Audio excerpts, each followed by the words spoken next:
भाई जी। ओम शांति।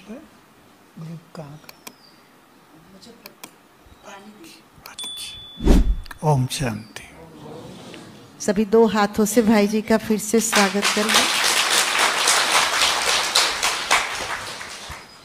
नींद चली जाएगी। माया पर जिन्होंने कल पहले विजय प्राप्त की हो, माया के रूपों पर विजय प्राप्त करना फिर से सहज होगा या कठिन? अगर हमें ये याद रहे, कल्प कल्प हमने माया को जीता है। कितनी बार जीता है? कितनी बार?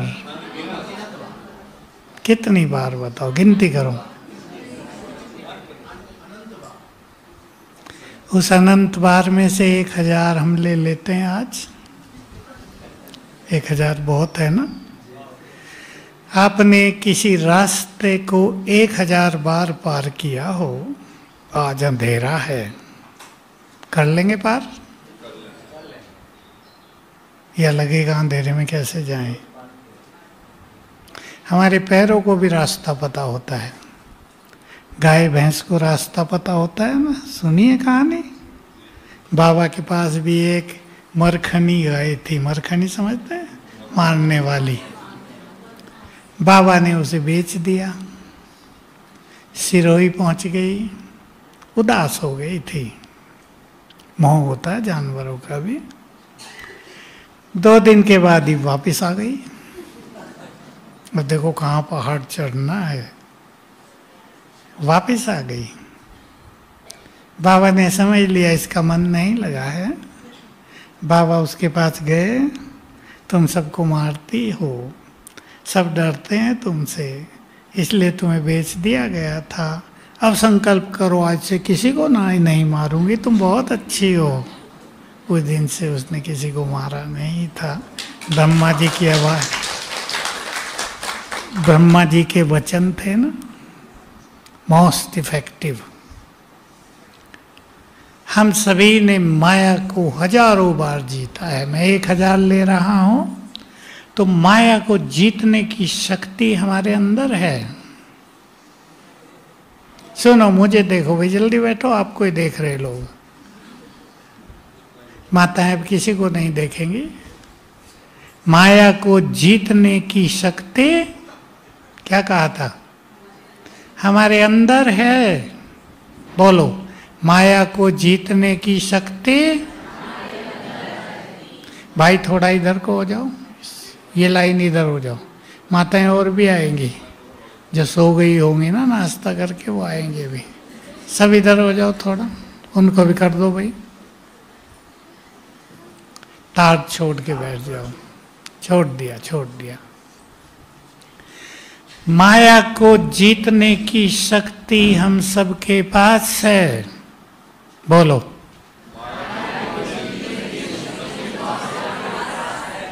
स्वीकार करो इस सत्य को। कहां से आई ये शक्तियां?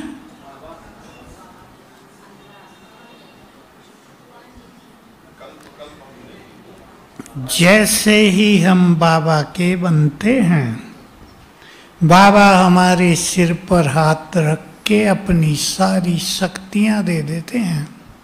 उन्हें पता है ये माया को नहीं जीत सकते, अच्छी तरह जानते हैं। बाबा सिर पे हाथ रख के सारी शक्तियां दे दी। शक्तियां हमारे अंदर हैं। करें 1 मिनट सभी अभ्यास, चाहे आंखें बंद करके करें या खोल के। फील करें, वतन से बाबा का हाथ मेरे सिर पर आ गया नीचे।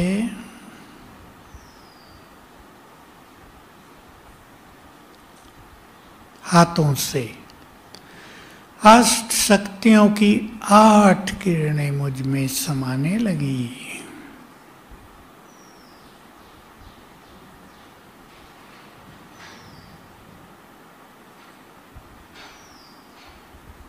अब ये शक्तियां हम सबके पास हैं, स्वीकार कर लें।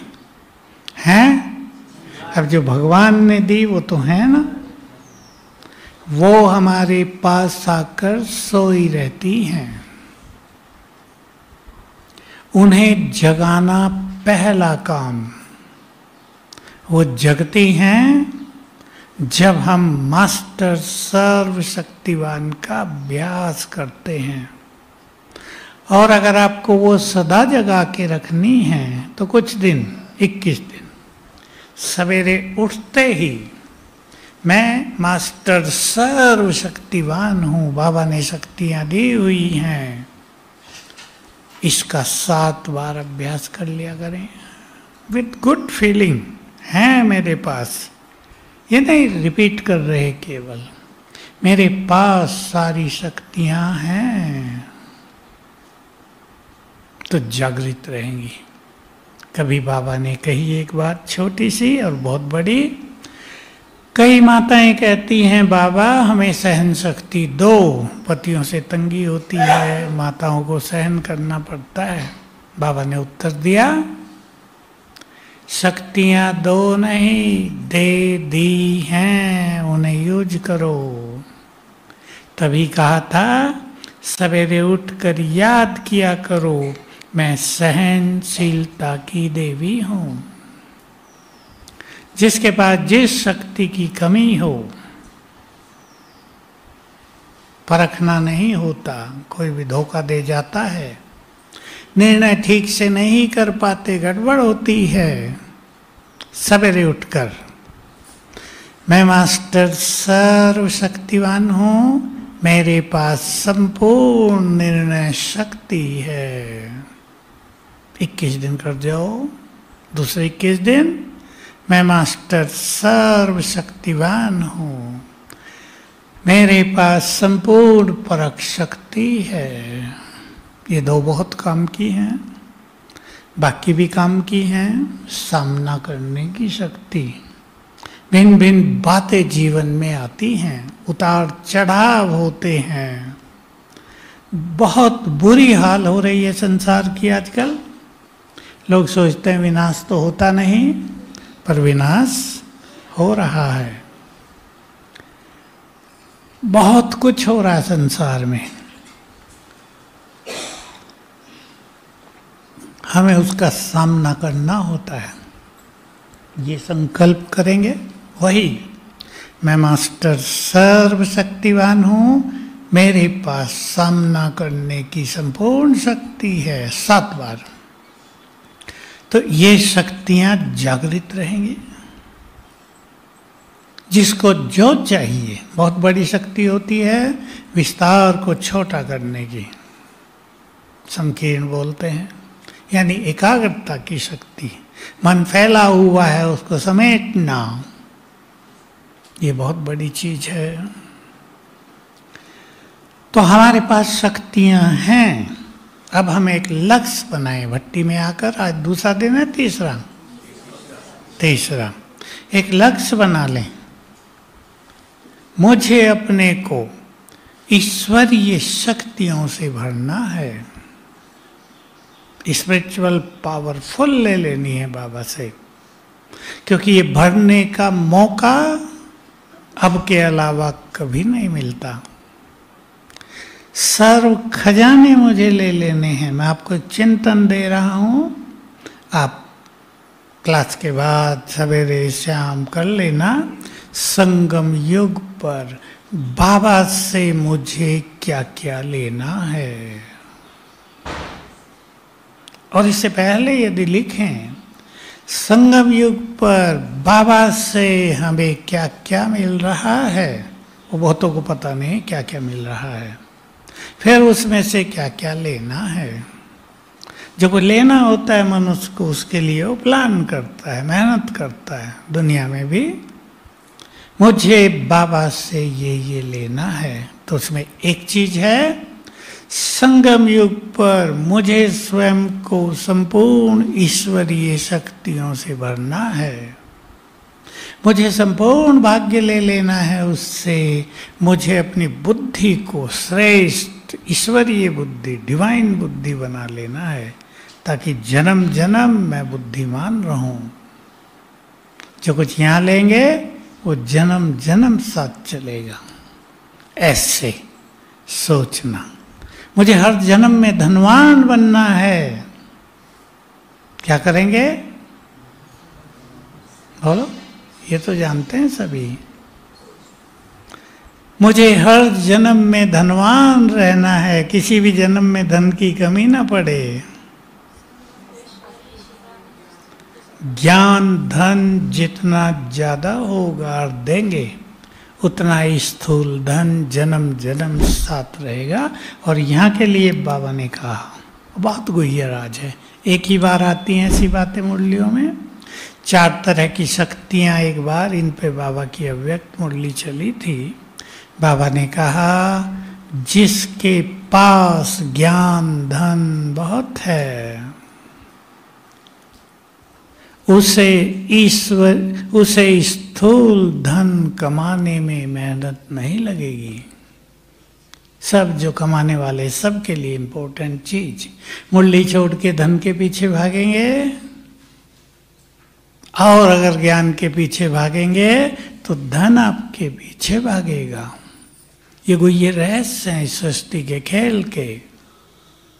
जब मनुष्य धन के पीछे भागता रहता है और इस स्थिति को छोड़ देता है, तो धन भागता जाता है, हम उसके पीछे भागते हैं।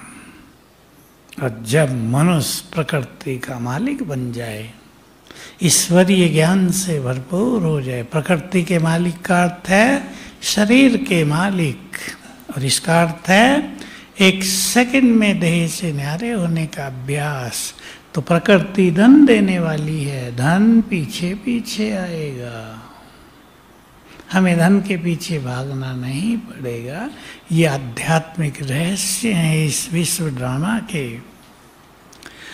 तो मुझे अपने को ईश्वरीय शक्तियों से भरना है, मुझे बाबा से संपूर्ण सुख लेना है। क्या विचार है? लेना है? क्या कहा मैंने?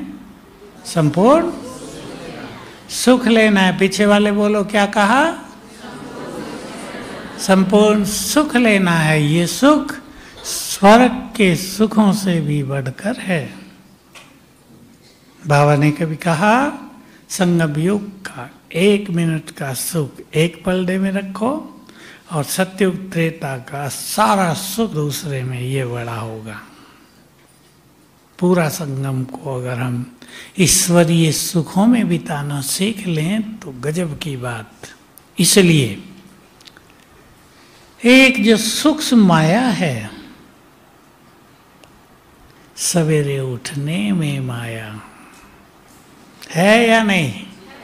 थोड़ा सा और सो लूं, अभी तो 4 बजने में 5 मिनट है ना, 5 मिनट और सो लूं। बहुतों को आता है ये संकल्प। रात देर से सोए हैं, इधर आ जाओ कुछ बहने, रात आगे से आना। रात बहुत देर से सोए हैं, थके हुए, आज बाद में बाबा को याद कर लेंगे।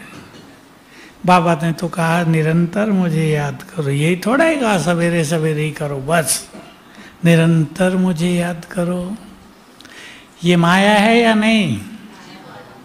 माया है, इससे बाहर आना है। बहुत आ गए हैं बाबा के बच्चे जिनकी रोज आँख 3 बजे खुलती है और वो फिर सोते नहीं। एक तो ऐसा मिला मुझे, कहा भाई जी मैं रोज 9 बजे सो जाता हूँ और 1 बजे उठ जाता हूँ, ये मेरी दिनचर्या हो गई है, ये मैं कभी नहीं मिस करता। भाई बहुत बुजुर्ग नहीं, 50 साल का होगा। मैंने कहा क्यों ऐसा कर रहे हो? बहुत अच्छा उत्तर था उसका, पैसा कमा लिया था, अब क्या करना, अब मुझे बाबा से सब कुछ लेना है। हमारी एक बहन थी गुजरात में, देखो उसकी कहानी सुनाऊं मैं आपको। मैं एक बार गया उनके सेंटर में, 5000 तो माताएं हैं उनके पास, 5000 भाई भी हैं, बहुत 200 भाई होंगे। कहा मैंने कोई अकाउंट नहीं रखा अपना, कोई बैंक अकाउंट नहीं, मास में जो कुछ मिलता है हर मास मधुबन जाती हो सब दे आती हूँ। मैंने कहा आपका पुरुषार्थ ज्ञान योग कैसा है बहन जी? मैं जल्दी सो जाता हूँ 8 बजे, शाम को खाना नहीं खाती और 12 बजे उठ के बैठती हूँ, फिर नहीं सोती। अभी पीछे उसने शरीर छोड़ा, बस 12 बजे उठी, योग में बैठी और गई। बड़ी अच्छी गति है ना। तो ऐसी आत्माएं भी हैं। इस सूक्ष्म माया पे विजय पानी है। नियम बना लो, उठना है तो उठना है। क्योंकि सवेरे के समय का महत्व ये है, ध्यान से सुन लेंगे, सारा दिन भी हम योग कर सकते हैं, इसमें कोई संदेह नहीं। सारा दिन हमें बाबा से लेने की मेहनत करनी होगी और सवेरे बाबा अपनी ओर से हमें देता है। उसकी नज़र हम पे रहती है सवेरे, दिन में नहीं। कि जब दिन होगा कहीं और अमृत वेला है, उसकी नज़र वहाँ चली जाती है। दिन में भी रहती है, लेकिन उन पर जो बाबा के अति अनमोल रतन हैं, सब पे नहीं। इसलिए सवेरे उठने में जो सूक्ष्म माया आती है, उसको यहाँ विदाई देकर जाएंगे। कौन कौन तैयार हैं? सवेरे बाबा सबको देता है। एक और चीज मिलती है सवेरे हमें, बोलो क्या? बहुत बड़ी है वो।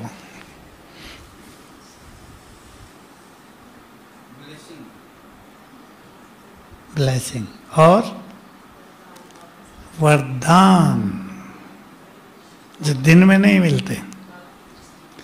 दृष्टि मिलती है और वरदान, और वो वरदान, उनकी शक्तियां भी जन्म जन्म हमारे साथ रहेंगी। और वो वरदान बहुत बड़ी चीज है। आपने क्लासेस सुनी हो, मैं बहुत पहले से एक बात कहता था, अपने को कही बहुत, सबको कही। हम अपने काम बहुत आए, अपनों के काम आए। अपने तो धोखा भी दे रहे आजकल। हम अपनों के काम आते हैं, वो फिर हमारे कभी काम नहीं आते। मुझे तो उन माताओं पे बहुत दया आती है जिन्होंने कर्ज लेके अपने बच्चे को इंजीनियरिंग करने के लिए अमेरिका भेजा। वो वहीं रह गया, शादी हो गई, फ़ोन नंबर बदल दिया, नो कनेक्शन विद मदर। माँ से कोई कनेक्शन नहीं। अब बोलो क्या हाल होगा उस माँ का? माताएं बताओ। एक ही लड़का, कर्ज भी उतारना है, याद भी आती है, तो अपने तो साथ नहीं देते। हम अपने काम आए, अपनों के काम आए, अब हम संसार के काम आ जाएं। जो ये पुण्य का दृढ़ संकल्प अपने अंदर ले लें, वो बहुत बुद्धिमान माने जाएंगे। तो ये वरदान हमें संसार को मदद करने में काम आएंगे। विनाश चालू है, चालू है या नहीं? अच्छी तरह चालू है। अब तो भूकंप भी बहुत होने लगे हैं। युद्ध, देशों के युद्ध तो चल ही रहे, लेकिन युद्धों का डर बहुत बढ़ता जा रहा है। कहीं विश्व युद्ध न हो जाए, कहीं कोई देश गुस्से में आके एटम बम न छोड़ दे, क्योंकि एक का छोड़ना माना शुरुआत। लेकिन वो भी नहीं होगा, 30 तक नहीं होगा। हमारे पास मार्जिन है पुरुषार्थ की। तो सवेरे के समय को पूरा सफल करना है। आज संकल्प कर लें सभी, बाद में सो जाएंगे। 2 घंटे 4 से 6 पूरा सफल करेंगे। अपने को अच्छे स्वमान में स्थित करेंगे, आत्माभिमानी होने की प्रैक्टिस करेंगे, 5 स्वरूपों के अभ्यास करेंगे, बाबा से वरदान लेंगे, रूरिहान करेंगे, उसकी दृष्टि लेंगे। बाबा के बहुत अच्छे महावाक्य हैं, सब करेंगे रोज। बाबा ने कहा सवेरे बाप से दृष्टि लो और संसार को दृष्टि दो।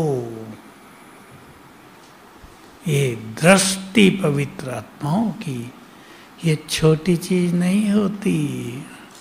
जिनके पास दो शक्तियां हों, देख लो आप में से किस किस के पास है, प्योरिटी की शक्ति और योग की शक्ति, शुभ भावनाओं की भी शक्ति हो, वो जब संसार को दृष्टि देंगे तो बहुतों को फायदा होगा।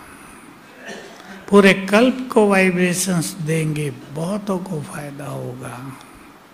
सवेरे की सूक्ष्म माया को खत्म करना है। कईयों के पास माया है, रॉयल माया की बात है। 50, 60, 70 साल वाले भी संपूर्ण नहीं बने। हम तो 2-4 साल से हैं, हम क्या बनेंगे? छोड़ो इस चक्कर को, नहीं टेंशन दे दी बाबा ने आके, पुरुषार्थ करो, माया को जीतो। हमें तो टेंशन में नहीं रहना, पहले ही अच्छे थे।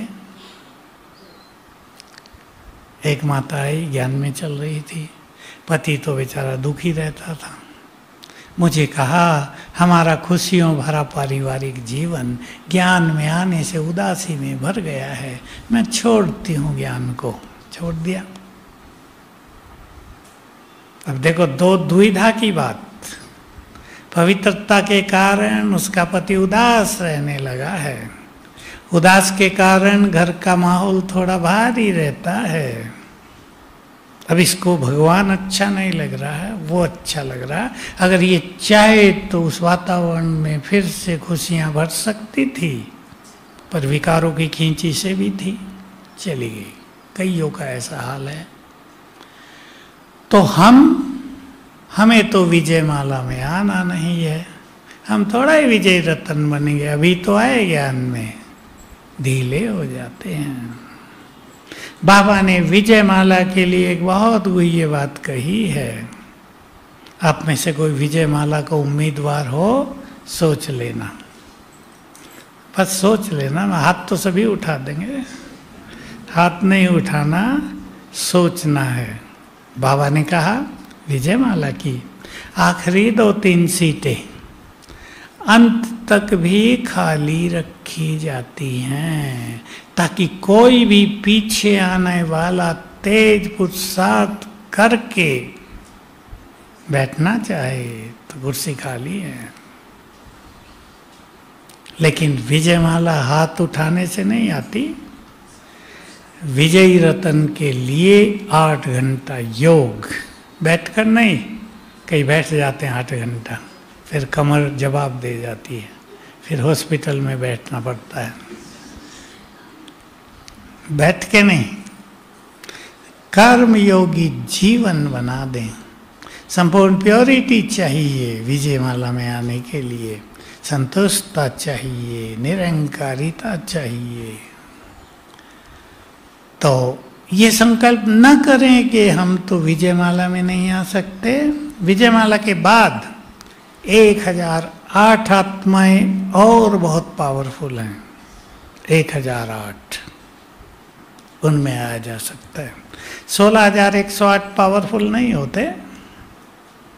16,108 वो होते हैं जो त्रेता के अंत तक प्रिंस प्रिंसेस बनते हैं। उनमें तो हल्के आत्माएं भी होती हैं, जिन्होंने समर्पित कर दिया, कुछ सेवाएं की, प्योरिटी अपनाई, वो उसमें आ जाएंगे। लेकिन 1008 तक की आत्माएं बहुत पावरफुल होती हैं। और विजयमाला में पहली 25 आत्माएं बहुत मूल्यवान होती हैं संसार के लिए। जहाँ ये विजयी रतन होंगे इस संसार में, एक जगह नहीं है, अलग अलग, भारत में ज़्यादा, विदेशों में थोड़े से, वहाँ इनकी उपस्थिति अनेकों को सुरक्षा प्रदान करेगी। ये बन जाएंगे मास्टर विश्व रक्षक। तो ऐसा ढीला संकल्प कभी नहीं करना है। और सूक्ष्म माया होती है, सूक्ष्म रॉयल माया में बड़ी माया है, मेरा नाम हो।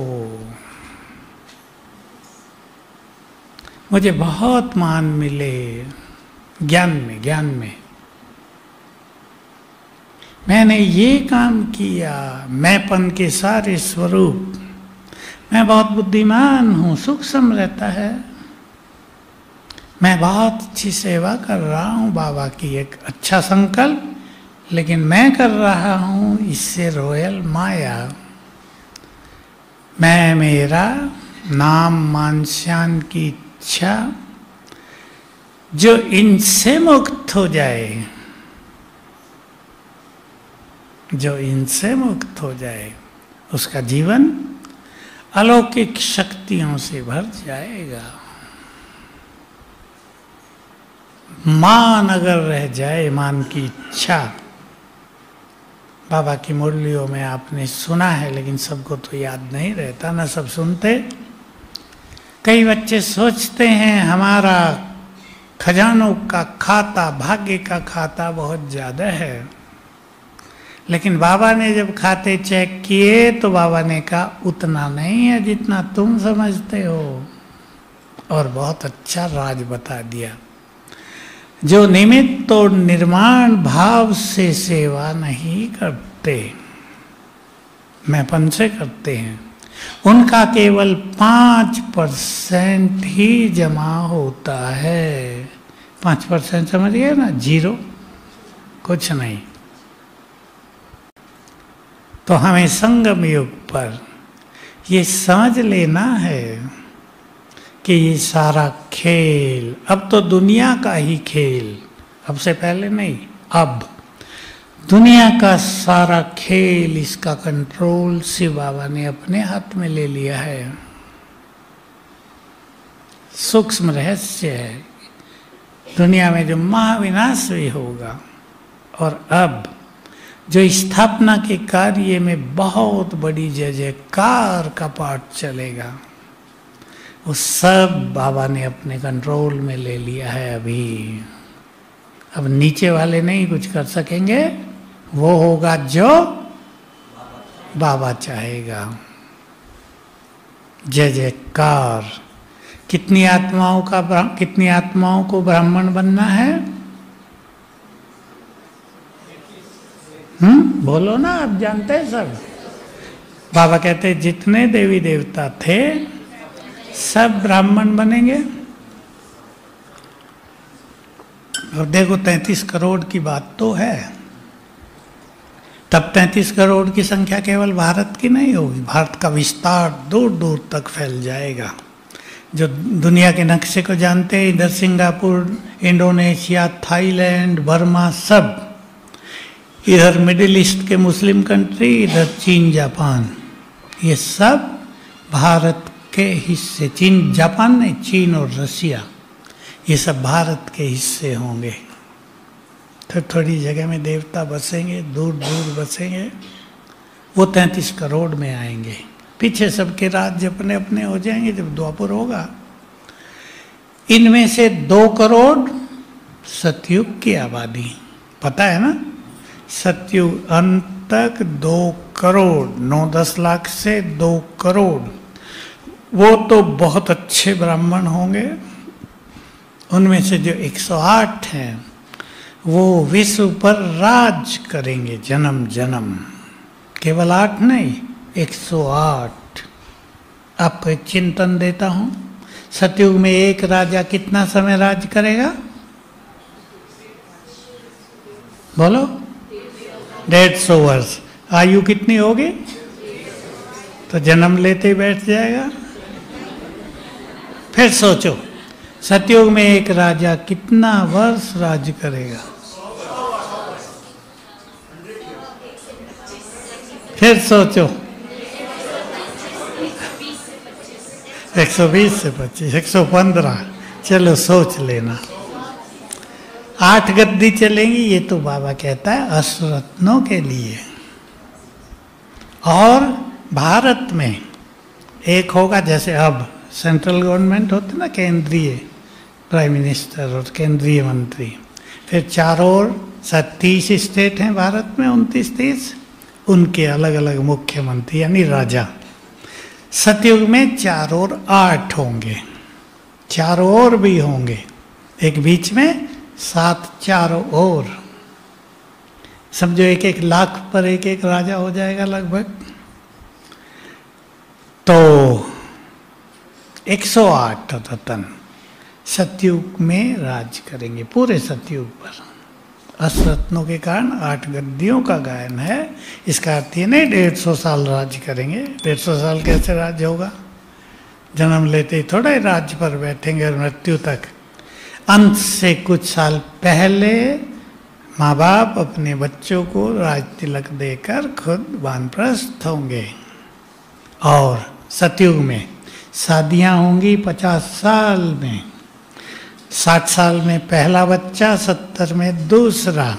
आप लोगों ने नहीं सुना हो शायद, आज सुना देता हूँ। तो 50 साल के बाद ही कोई गद्दी पर बैठेगा और थोड़ा पहले छोड़ देंगे तो लगभग आयु का आधा समय ही कोई राज करता है, 75-80 साल। इससे बहुत राजाई हो जाएंगी। तो 108 राज करेंगे पूरे सतयुग पर और 16,108 हो जाएंगे त्रेतांत तक, जो दूर दूर फैला होगा। जैसे आजकल एक गांव में सरपंच या प्रधान होते हैं ना, ऐसे ही वहाँ एक एक गांव का भी राजा हो जाएगा।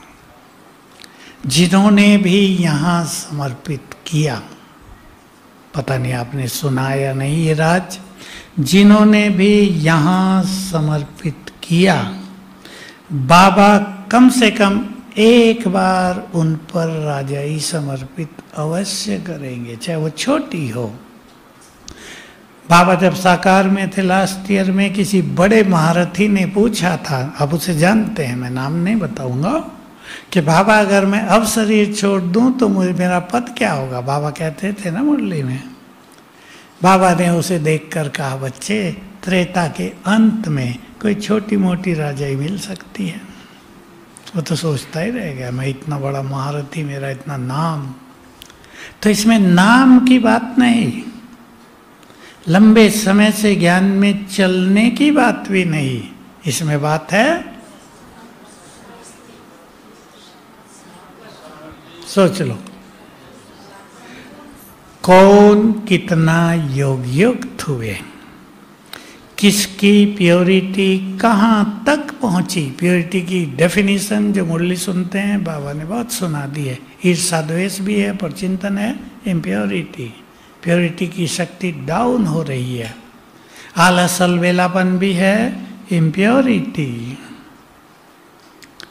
व्यर्थ संकल्प, इम्प्योरिटी। संपूर्ण प्योरिटी की परिभाषा सुन लो, एक बार आइए अव्यक्त मुरली में। संपूर्ण पवित्र आत्मा अर्थात केवल व्यर्थ संकल्पों से मुक्त ही नहीं, साधारण संकल्पों से भी मुक्त, श्रेष्ठ स्वमान में रहने वाली आत्मा ही संपूर्ण पवित्र मानी जाएगी।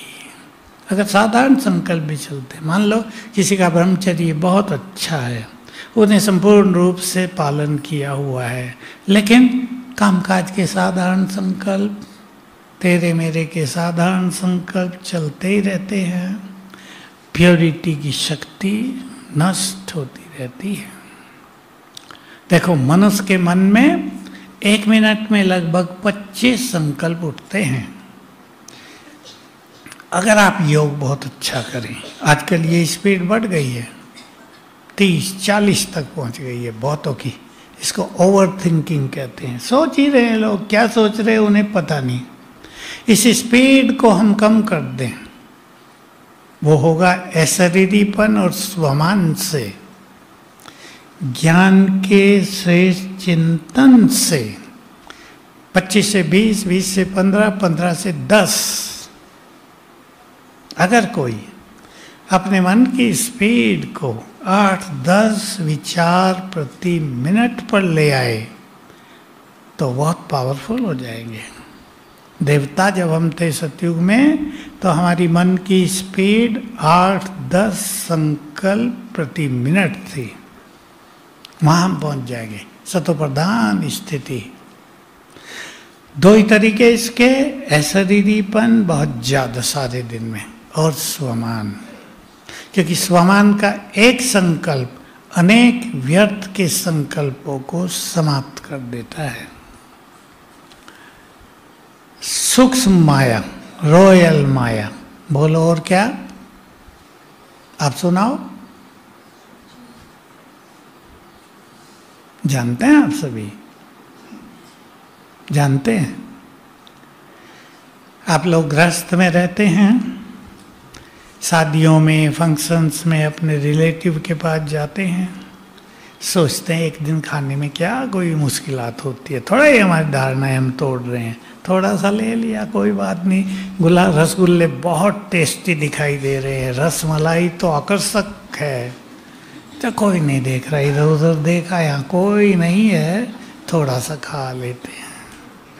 माताएं करती होंगी जरूर, मैं हाथ नहीं उठाऊंगा, नहीं करती। अच्छा, बहुत अच्छा जो नहीं करते, पर भाई तो कर लेते हैं क्योंकि रिश्तेदारियों में जाना पड़ता है। अपनी बहन के पास ही गए, बहुत मुश्किल होती है, वो कहे कुछ तो खा लो, नहीं तो नाराजगी होती है। इसके अलग उत्तर हैं, उस पर हम नहीं आ रहे हैं। तो मान की इच्छा, कई लोग सेवा नाम और मान के लिए करते हैं, और संगम युग को ये वरदान है, जो जिसको चाहिए वो मिलेगा, खूब नाम और मान होगा उनका, लेकिन भविष्य पद ढीला पड़ जाएगा। कुछ लोग ऐसे हमने देखे, भाई भी और बहनें भी, सेंटर का मकान बन रहा है, बहुत ज्यादा मदद करते हैं, लेकिन बहन जी को कहते हैं किसी को पता नहीं चलना चाहिए, गुप्त, मुझे भी नहीं पता ऐसा मैं दूंगा, मुझे संकल्प भी नहीं कि मैंने कुछ किया। ये मानताएं, इच्छा मान की, ये सबसे बड़ी कमजोरी है किसी की संगम युग पर। बाबा ने बहुत अच्छी बात साकार में एक दिन रात्रि क्लास में कही, मुझे सदा याद रही, बहुत काम आई। बच्चे, मनुष्यों से मान लेकर क्या करोगे, तुम्हें तो स्वयं भगवान मान दे रहा है। नाम के लिए कहा, तुम्हारे जितना नाम चारों युगों में किसी का नहीं है, अभी इस इच्छा से मुक्त हो जाओ। जिनको नाम की इच्छा नहीं, हम देख रहे हैं संगम पे, जिनको नाम की इच्छा नहीं उनका इनाम ज्यादा हो रहा है। जमान के पीछे नहीं भागते, मान उनके पीछे भाग रहा है। मान हम मांगेंगे नहीं, बल्कि बोलो, ठीक उत्तर दे रहे, अधिकार से प्राप्त करेंगे। हमारे कार्य, हमारी स्थिति इतनी सुंदर हो कि लोग हमें न चाहते भी मान दें। हमारी बहनें कहीं भी राखी बांधने जाती है, बहनों को सब पता, लोग खड़े हो जाते हैं ना, कोई पैर छूने लगता है, कितना भी विरोध करें फिर भी जानते हैं ये महान हैं, पवित्र आत्माएं हैं। मान और नाम, इसके पीछे नहीं भागना, संकल्प ही रखना है। नाम हो तो केवल बाबा का, उससे ही सब जुड़ जाए, उसका ही नाम सबके मुख पर और मन पर आ जाए, हमारा आप ही आ जाएगा, हमें सोचने की जरूरत नहीं। स्वमान में रहेंगे, मान पीछे पीछे भागेगा। बाबा ने बहुत गहरी बात कही है कभी। जो बच्चे मास्टर सर्वशक्तिवान के नशे में रहते हैं लंबा समय, एक दिन आएगा संसार उनके चरणों में झुकेगा, संसार मान देगा। हम अपने श्रेष्ठ स्वरूप को लेते चलें। बहनों को मैं कहता हूं, भाई लोग समझ जाएंगे, अब इस स्वरूप को बढ़ाते चलो। मैं इष्ट देवी हूं, मैं अष्टभुजाधारी हूं। देखो क्या होता है, वो आप खुद देखना क्या होता है। आपके परिवार सम्मान देंगे आपको, जिन भाई बहनों को ये कठिनाई होती है कि हम ज्ञान में चल गए, विरोध बहुत हो रहा है, होता है, हमारे अपने हमारी ग्लानि करने लगे, स्वमान को बढ़ाओ, सारा संसार सम्मान देगा। अब भगवान ने कह दिया, उसको कोई टाल नहीं सकेगा। स्वमान की कुछ बातें ले लो। स्वमान के अभ्यास से सूक्ष्म लाभ क्या होता है?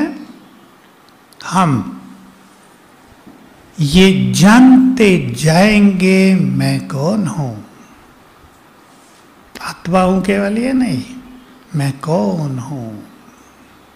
और इससे क्या फायदा होगा? मेरी सूक्ष्म कमजोरियां क्या हैं वो पकड़ में आती जाएंगी। मान लो किसी को फीलिंग आती है, बहुत बहनें कहती सुनी जाती हैं, ये मुझे ऐसा बोलते हैं तो फीलिंग तो आएगी ना। अब उनकी बात भी ठीक लगती है, लेकिन बोलने वाले बोलते रहें और हम माताओं से बुलवाना चाहता हूं, हम स्वमान को बढ़ाते चले। इसी हॉल की एक घटना याद आ गई मुझे। तब ये स्टेज भी नहीं होती थी। अव्यक्त बाबा को बुलाया गया मधुबन वालों के लिए। भाई मिले, बहुत अच्छी अच्छी बातें हुई। बाबा दृष्टि दे रहे थे, सबको एक दो बात कहते थे, टोली देते थे। नंबर आया बहनों का। एक बहन आई, उसने न बाबा की दृष्टि की इंतजार की, न बाबा कुछ कहे इसकी इंतजार की। कहा, बाबा मुझे सब बहुत बोलते हैं, बीमार रहती है नहीं, बहाना कर रही है, फ्रूट खाने की इच्छा होती है, ले बीमारी का बहाना कर रही है, बहुत बोलते हैं लोग। बाद में बाबा ने उसे दृष्टि दी। हम सोचने लगे बाबा क्या कहता है भाई इसको। हम उसे जानते थे, हमारे बीच में रहती थी। बाबा ने कहा उसको तो काम नहीं आई, हमें बहुत काम आई वो बात। उनका काम है कहना और तुम्हारा काम है अपनी खुशी न छोड़ना। दूसरी बात कही,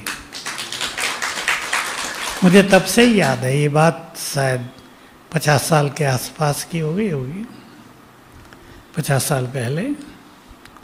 बोलने वाले जब बोलना नहीं छोड़ते, तुम अपनी स्थिति को क्यों छोड़ते हो? बहुत सुंदर बात है। हम इन चीजों को अपना लें। संगठन में जब हम रहते हैं, बातें होंगी या नहीं होंगी? परिवारों में भी होती हैं, दो के बीच भी होती हैं, पति पत्नी के बीच भी होती हैं। संघर्ष चलते हैं आजकल, बहुत कड़वाहट बढ़ती जा रही संबंधों में। ईगो मनुष्य का आसमान छू रहा है। ईगो और एंगर, क्रोध और अभिमान सबसे ज्यादा आजकल कष्टदायी है परिवारों में। संबंध बिगड़ रहे हैं। बता दो एक कहानी। लड़की भी बहुत पढ़ी लिखी, लड़का भी बहुत पढ़ा लिखा, शादी हो गई। दोनों की तनख्वाह बहुत अच्छी, ज्यादा। कौन किसके आगे झुके? तुम भी रानी, मैं भी रानी। टकराव का एक बड़ा कारण। उसमें से एक समझदार हो तो गृहस्थ चलता है, न हो तो डिवोर्स हो रहे हैं। छोटी छोटी गलती कर रही हैं बहनें, छोटी बहनें, जिसके कारण उनके घर टूट रहे हैं। बहुत कम सोचती हैं कि घर नहीं तोड़ना है, लेकिन वो जो ईगो है तोड़ देती है। हम तो अपने घर चले जाएंगे ना, हमारा घर बहुत साहूकार है, लेकिन उसे नहीं पता घर में हाल क्या होगा तुम्हारा। पता है क्या हाल होगा घर जाके? तो क्रोध और अभिमान इसको छोड़ना है हमें। यहाँ संकल्प करेंगे सभी, इनके वश मुझे नहीं होना है। मैंपन पे बहुत ध्यान देंगे, आपके अंदर शक्तियां बढ़ती ही जाएंगी। मेरा ही नाम हो, ठीक है मेरा नाम हो, लेकिन कई लोग इससे भी आगे बढ़ जाते हैं, केवल मेरा ही नाम हो, दूसरे का नहीं।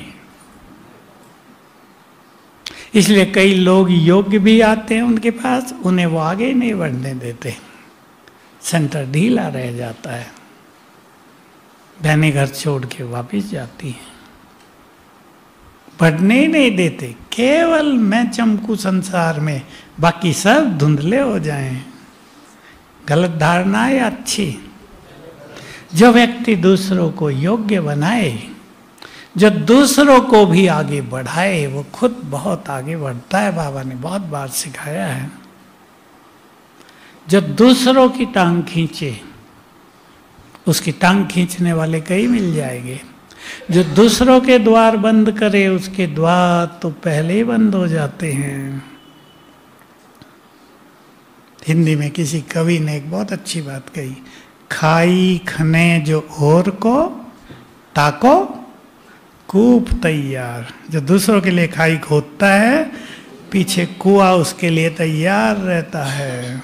इसलिए जो सबको साथ लेकर चले, जो सबको सहयोग देना सीखे, जो योग्य व्यक्ति को आगे करे, वो आगे निकल जाता है। हमने तो बाबा से यही सीखा भाई। इसलिए देखो किचन बहुत बड़ा बड़ा चलता है, आप जानते हैं। हमने तो सोचा अब हम कहाँ इसमें लगे रहेंगे। मेरी आदत ही थी, एक चीज़ छोड़ो दूसरी आगे लो, उसको भी छोड़ो और तीसरी आगे लो। हमने देखा कई लोग पढ़े लिखे योग्य हमारे पास आने लगे, उनको सिखाया, डिपार्टमेंट की जिम्मेदारी दी, संभालो। गलती करेंगे वो, गलतियों को समाना, गलतियों वालों को सिखाना, हमें फ्री कर दिया। मैं बहुत फ्री हूँ, मेरे से ज़्यादा फ्री कोई नहीं। किचन में बस जाता हूँ और कुछ नहीं, केवल जाता हूँ। और नीचे तो ये है 10-12 हज़ार तक तो मैं जाता भी नहीं। मुझे पता काम फर्स्ट क्लास चलेगा, चलता है। अब माताओं की भट्टी थी, 17,000 का भोजन बहुत बन रहा था, मैं एक बार गया बस, फर्स्ट क्लास चला। योग्य व्यक्तियों की, हमने दादी से सीखा था, योग्य व्यक्तियों की योग्यता को सम्मान देना। दादी प्रकाश मणि, हम बहुत छोटे थे, हमारी योग्यताओं को उन्होंने सम्मान दिया। कभी कभी तो मुझे कह देती थी अलग से, तुम तो दादी से भी अच्छी क्लास कराते हो। मैं कहा नहीं दादी, आपने तो सिखाया है। ये हम जानते थे, हमें उमंग दिलाने का तरीका है उनका। तो योग्य जो है उसकी योग्यताओं को निखारें आप, फायदा हो। कई बहनें मैं सेंटरों में देखी, इंचार्ज हैं, पढ़ी लिखी कम हैं, पढ़ी लिखी बहनें आई हैं, उनको सौंपा, उनको योग्य बनाया, उनको अधिकार दिए, खुद मौज करती हैं। नाम उसका, किसका सेंटर है भाई? फलानी बहन का है, वो कुछ नहीं करती। करने वाले 10 हैं उसके पास। ये कला है ना, ये कला परिवारों में भी सबको सीखनी है। अगर पति सोचे पत्नी मेरी आज्ञा के बिना कुछ न करे, तो क्या होगा? वो छुप के करेगी। मनुष्य को सदा दबाया नहीं जा सकता। पत्नी सोचे पति मेरे अधिकार में चले, होगा? सदा नहीं होगा। एक दूसरे को थोड़ा फ्री करें। बंधन किसी को भी स्वीकार नहीं होता। नहीं तो मनुष्य की साइकोलॉजी यही है कि वो अपना रास्ता खुद ढूंढ लेता है। जैसे पानी अपना रास्ता बना लेता है ना, मनुष्य भी अपने रास्ते बना लेता है। एक बहुत बड़े डॉक्टर, बहुत बड़े कुमार, बहुत निरंकारी, मैंने उसे पूछा कितना कमाते हो मास में? कहा 10-11 लाख। मैंने कहा गरीबों पे दया भी करते हो? का कर देते हैं। कहा देखो सेंटर में सेवा करने की स्थिति ये है, जो भी चेक आएगा सीधा पापा के खाते में जाता है। मैंने कहा फिर तुम्हारा? मैंने अपना रास्ता निकाल लिया। बहुत रास्ते हैं ना, किसी को कह देगा चेक नहीं देना, कैश देना, वो तो अपने हाथ में है ना। डॉक्टर तो वो है ना, और बड़ा डॉक्टर है, नामी ग्रामी है, बहुत निरंकारी। उसकी ड्यूटी हमें चाय पानी देने में लगाई थी। तो मैं क्या करता हूँ आजकल, कुछ दिनों से जो हमारी सेवा में दिए जाते हैं भाई, उनका परिचय पूछ लेता हूँ। एक जगह गए हम गुजरात में, एक लंबा सा कुमार हमारी सेवा में दे दिया गया। रुपेश भाई हमारे साथ था। उसे कह रहा भाई मेरे बनियान में दाग लग गया, जरा अच्छी तरह रगड़ के इसको साफ कर देना। मुझे ख्याल है मैं इसका पूछ तो लूँ परिचय क्या है। मैंने पूछा सुनो भाई बैठो, आपका परिचय, आपकी क्वालिफिकेशन, क्या करते हो? कहा मैं, अरे क्या करोगे भाई जी पूछ के। मैंने कहा बता तो दो। मैं गवर्नमेंट हॉस्पिटल में सर्जन हूँ। मैंने कहा रहने दो, हम अपनी चाय पानी खुद कर लेंगे। ये व्यक्ति भी ऐसा ही कुमार हमारी सेवा में दे दिया गया। आधा दिन तो हमने उससे सेवा ली, फिर मुझे आदत है, मैंने कहा भाई परिचय अपना करा दो, क्या करते हो? कहा मैं कैंसर स्पेशलिस्ट हूँ। मैंने कहा फिर आप हमारी सेवा में आ गए। मैंने कहा रहने दो, हम आप ही कर लेंगे। कहा नहीं मैं तो किचन में पोछा लगा के आ रहा हूँ, मेरी ड्यूटी किचन में है, आप आके देखो मैं खाना बना रहा हूँ। कितनी महान है ये आत्माएं। फिर हमने उसे चाय पानी तो नहीं मंगाई। जो व्यक्ति 11 लाख हर मास कमा रहा है, बहुत निरंकारी है, परिवार बहुत अच्छा है उनका, लेकिन वो लगा हुआ सेवाओं में। हम देखा वो पोछा लगा रहा था। तो ऐसी आत्माओं से हम कैसे सेवा लेंगे? वो तो वैसे ही महान हैं। डॉक्टर छोड़ो, पर बहुत महान आत्मा हैं। हमें तो बहुत मिलते हैं ऐसे, कहते हम सेवा करेंगे। गाड़ियों में तो ले जाते हैं। मैंने कहा चलो वो तो ठीक है, पर चाय पानी की सेवा छोड़ दो, हम आप ही कर लेते हैं। महान वही है जिसने अभिमान को जीत लिया। इसलिए जितनी भी सूक्ष्म तरह की माया, व्यर्थ के संकल्प, देखा बहन जी ने इसे पूछ लिया, मुझे नहीं पूछा। देखा इसे स्टेज पे बुला लिया, मुझे नहीं बुलाया। कई जगह बहनों ने दीपक जलाते हैं ना प्रोग्राम से पहले, हम कहते हैं बहन जी कुछ भाई बहनों को बुला लो जो आपके अच्छे हों। कहा बिल्कुल नहीं। मैंने कहा क्यों? अरे बहुतों को फीलिंग आती है, इन्हें बुला लिया हमें नहीं बुलाया। देखा ये पैसे वाले इन्हें बुला लिया, हमें गरीबों को नहीं बुलाया, इसलिए बस हम ही कर लेंगे 4-5, बाकी सबको खड़ा कर देते हैं। तो वहीं से अपनी जला दो लाइट। कौन सी? मोबाइल की। तो जो इन चीजों से परे हो गए वो सचमुच बाबा की नज़रों में आ जाते हैं, फिर उनकी ही नज़र में बाबा रहते हैं। टाइम हो गया, मैंने तो घड़ी अभी देखी ध्यान से, इसलिए क्लास यहीं समाप्त कर देते हैं। अपने लक्ष्य को महान बनाना और ये संकल्प पक्का कर दो, ये समय है स्वयं भाग्य विधाता से सब कुछ लेने का। बाकी जन्मों में तो मांगते ही रहेंगे ना उससे, अब वो देने आ गया है और हम अधिकार से प्राप्त करेंगे। ओम शांति।